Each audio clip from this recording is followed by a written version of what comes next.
many rules and principles in public international law sometimes begin as mere soft law.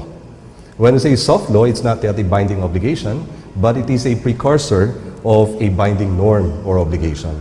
So by the time it's just a soft law, it's not yet legally binding.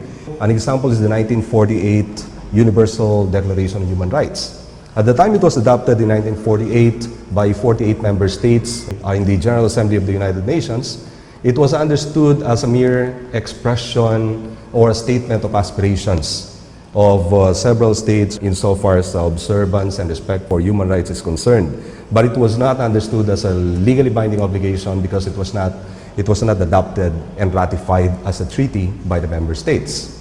But from 1948 up to around 1968, during the Tehran Conference on Human Rights, it was declared that the Universal Declaration of Human Rights has already acquired the status of a customary norm of public international law.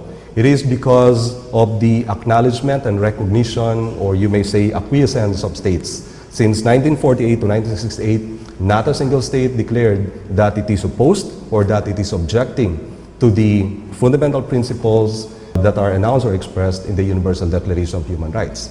So in 1968, we may now already consider the Universal Declaration of Human Rights as already an expression of customary norm and therefore legally binding upon all states, whether or not they have voted in favor of the adoption of the Universal Declaration of Human Rights in the General Assembly way back in 1948.